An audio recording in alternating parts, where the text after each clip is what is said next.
going on, everybody? So it's kind of part 2 of this video because I got interrupted, so I got to redo this video now because I've only got my phone and I have no editing software. So here we go again. Basically, I pulled this head off on this side. Sorry for the low light. My light battery's charging and all my stuff's at my other facility, my little ass garage here. By the way, if you think you can't do an engine swap and stuff in a small one-car garage, I'm here to prove you wrong. Literally, it's all the room that I have to work with. So we're going to get her done in here. So, yes, you can. Anyway, got that head off. That's a pain in the ass getting that head off because the third head bolt right there and the last one back there will not come out. They will not clear the master cylinder and a hydro boost.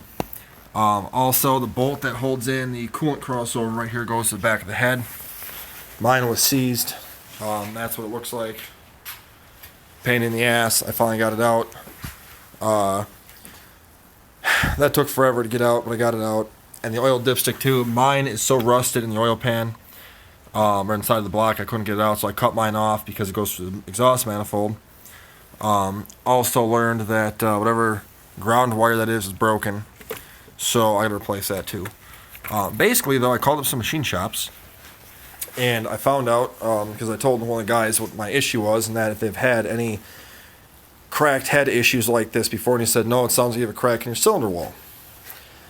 And I said, okay, well, why do you think that for? And he said that they have a lot of these issues on the Windsor engines they get that they'll hold coolant pressure 16 pounds when the engine's just sitting there cold, but as soon as you warm it up, the coolant goes right down the oil pan. And I said, that's what my problem is. He goes, yeah, you've got a crack in your cylinder wall. And I said, all right, appreciate that. So I'm going to end up taking the Romeo engine I have in my storage and then putting this car. I don't want to spend the money to take this engine out and rebuild it. I've got a good motor sitting. It's out of a Crown Vic, so I'm just going to try and get this car to run and drive. The only go-fast parts it's going to get right now is going to be shorty headers, off-road X, and a catback, because I cut the cats off this thing and scrapped them because they were worth a lot of money. And off-road X pipes are way better, and I'm not putting on those stock crappy manifolds because they're terrible.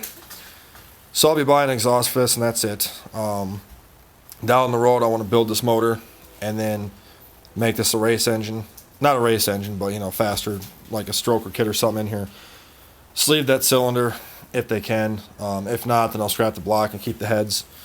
Might just put these heads on my white car and just do the Windsor swap kit for it. So that's where we're at right now.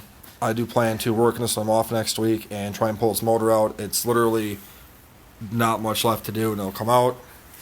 This is all oil with a ton of coolant in it in the oil pan. Gotta drain all that out, and that AC compressor seized. I'm gonna replace that anyway. So I'm gonna bolt these valve covers back on to these heads, put them in my storage. I'm gonna reuse this intake, even though it's a dormant one. It's brand new, and I don't really feel like messing around, switching stuff around. So I'm just gonna put this back in this car, and I'll just do all the go-fast parts later. But it's kind of like an update video here on what's going on with this car. And the white car, that needs an intake manifold. I'm going to end up using this one for that car. Right down there is cracked and it's leaking coolant all over the place. Down in those cylinders on that side and causing misfires. And now it corroded the number 8 plug wire, or plug so bad I can't get the plug out. So that's going to be a fun task. But, yeah, so that's where we're at right now. Looks like a big job, because it is. But we'll talk to you guys later. Like, share, subscribe. I appreciate it. When I regasket the engine, my Romeo, I'm going to try and have somebody record that to where I can make a video of replacing. I'm going to end up doing valve cover gaskets, timing cover gaskets. I'm going to take those manifolds off and put shorty headers on there, and then